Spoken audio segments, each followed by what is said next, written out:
Perkenalkan, nama saya Berkati Mendeva, NPM 012531111012, mata kuliah Statistika Prodi Fisika. Tes statistik non-parametrik. A. Pengertian tes non-parametrik. Dalam kenyataannya di lapangan, banyak sekali populasi yang didistribusikan tidak normal, bahkan tidak diketahui sama sekali. Misalnya data lamanya penyakit atau beratnya penyakit. Di samping itu, dalam penelitian di bidang kesehatan, terutama kedokteran, sering penarikan kesimpulan untuk uji hipotesa dilakukan dengan jumlah sampel yang kecil, sehingga uji statistik non-parametrik sering dipakai dalam penelitian bidang kesehatan, karena uji ini tidak tergantung pada jenis distribusi. B. Kekuatan dan kelemahan statistik non-parametrik. Uji statistik non-parametrik memiliki keunggulan-keunggulan di bidang statistik parametrik. Beberapa keunggulan tersebut adalah: 1. Tidak membutuhkan asumsi normalitas distribusi populasi. 2. Umumnya mudah dikerjakan dan mengerti, tidak membutuhkan perhitungan matematika yang rumit. 3. Dapat mengganti data numerik dengan ordinal. 4. Kadang tidak dibutuhkan urutan atau jenjang secara formal, karena sering dijumpai hasil pengamatan dengan nilai kualitatif seperti lebih besar dibanding dengan yang lain. Pada penelitian perilaku kesehatan, hal tersebut sering dijumpai. 5. Dilakukan secara langsung pada pengamatan yang nyata. Dan 6. Dapat digunakan pada populasi distribusi normal. Walaupun demikian, metode ini tidak sempurna dan banyak kelemahan-kelemahannya, seperti: 1. Mengabaikan beberapa informasi tertentu. Misalnya, kita mengurutkan data IPK mahasiswa dari 3,90, lalu 3,84, lalu 3,80, lalu 3,78, lalu 3,70, dan seterusnya. Pada statistik non-parametrik, data-data tersebut dikelompokkan menurut ranking 1, 2, 3, 4, 5, dan seterusnya. Jika ada perubahan informasi nilai IPK, misalnya 3,80 menjadi 3,82, maka hal tersebut tidak dihiraukan karena tetap ada di urutan 3. 2. Hasil uji statistik tidak setajam statistik parametrik invertal.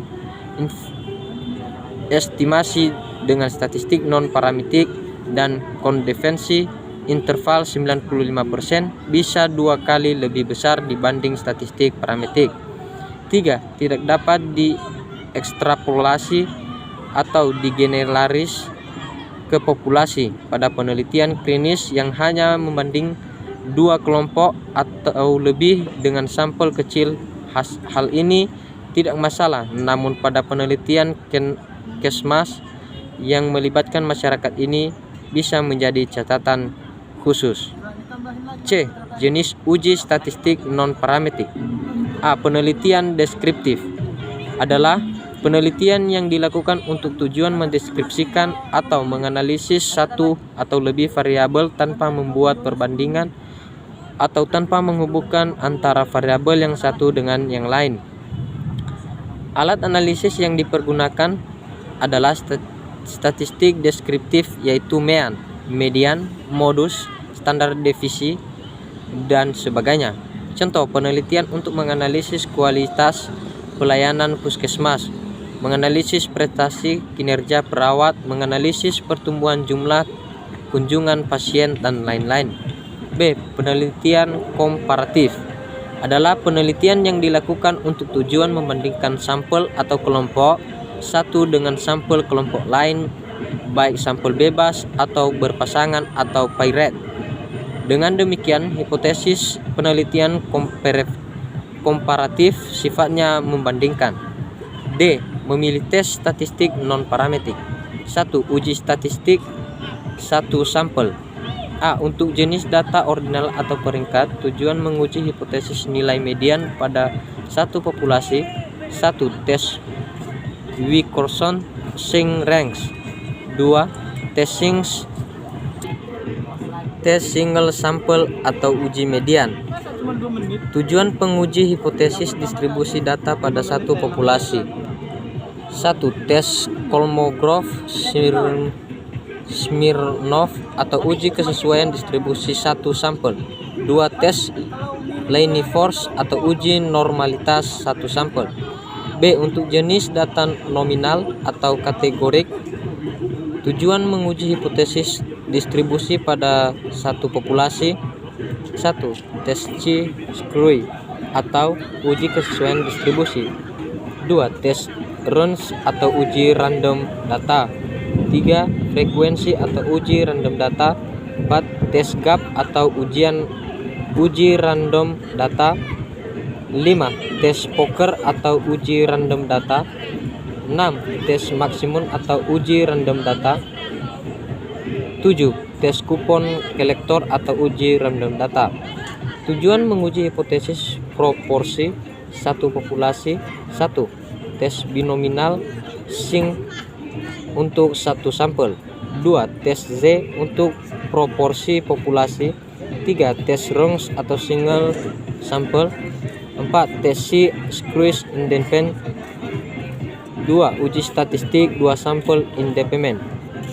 A. Untuk jenis data ordinal atau peringkat, tujuan penguji hipotesis median dan karakteristik lainnya pada 2 sampel independen. 1. Tes Mann-Whitey-U. 2. Tes kombinasi 2 sampel independen. 3. Tes Bootstrap. 4. Tes Jack-Fay. 5. Tes Kolmogorov-Smirnov 2 sampel independen. 6. Tes median untuk 2 sampel independen. 7. Tes Van der Waerden normal screen untuk sampai independen. Tujuan menguji hipotesis variabel data pada 2 sampel independen. 1. Tes single to K untuk variabilitas data. 2. Tes Moses untuk variabilitas data. 3. Tes Bootcroft untuk variabilitas data. 4. Tes Jack-Fay untuk variabilitas data. B. Untuk jenis data nominal kategorik, tujuan menguji hipotesis distribusi data 2 sampai independen. 1. Tes Chi-Skrui untuk homologas data. 2. Tes Frank-X-Squared. Tujuan menguji hipotesis proporsi sampel. 1. Tes Z untuk 2 proporsi sampel independen. 3. Uji statistik 2 sampel dependen. A. Untuk jenis data ordinal peringkat, tujuan menguji hipotesis urutan atau order data pada 2 sampel dependen. 1. Tes Wilkinson Singh rank berpasangan. B. Untuk jenis data nominal atau kategorik, tujuan menguji hipotesis distribusi pada data pada 2 populasi dependen. 1. Tes Max-Gurney. 2. Tes Gurney peringkat. 3. Tes Baker untuk simetris internal. 4. Tes Quad Maxwell untuk homogenitas marginal. 4. Uji statistik 2 atau lebih sampel independen. A. Jenis data atau peringkat. 1. Tujuan menguji hipotesis median atau karakteristik lainnya dari 2 atau lebih sampel independen. 1. Tes median untuk sampel independen. 2. Tes Kruskal-Wallis on White ANOVA berdasarkan ranking. 3. Tes Jackson-T-Trespe untuk alternal ranking. 4. Tes Van der Waerden normal screens untuk ke sampel independen. 5. Uji statistik 2 atau lebih sampel dependen. A. Untuk jenis data ordinal atau peringkat, tujuan menguji hipotesis median dari 2 data atau lebih populasi dependen. 1. Tes Friedman to Y ANOVA berdasarkan ranking. 2. Tes Page untuk alternatif ranking. B. Untuk jenis data nominal atau kategorik, tujuan menguji hipotesis distribusi pada 2 atau lebih populasi dependen. 1. Tes Skorenskio. 6. Uji korelasi atau asosiasi. A. Untuk jenis data ordinal atau peringkat, Uji privilege atau 2 kelompok data ordinal. 1. Tes Spearman S-ranking order convergence termasuk untuk menguji signifikasi koefisien korelasi Spearman S-ranking.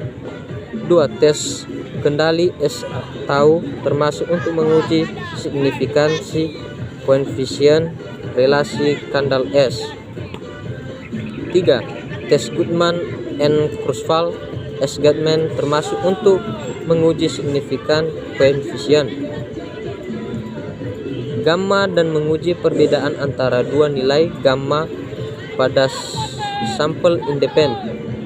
Uji asosiasi 3 atau lebih sampel atau kelompok dari data ordinal. 1. Tes kendali S coefficient of convergence atau termasuk untuk menguji koefisien Condate. B. Untuk jenis data nominal atau kategorik. 1. Tes koefisien kontingensi. 2. Tes koefisien P. 3. Tes koefisien P-Kammer. 4. Tes Euler SQ.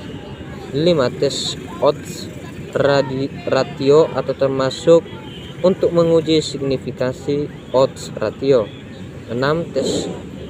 Tes Cohen SKP atau termasuk menguji signifikan Cohen SKP dan menguji signifikan nilai Cohen SKP independen. 7. Tes binominal event size spire.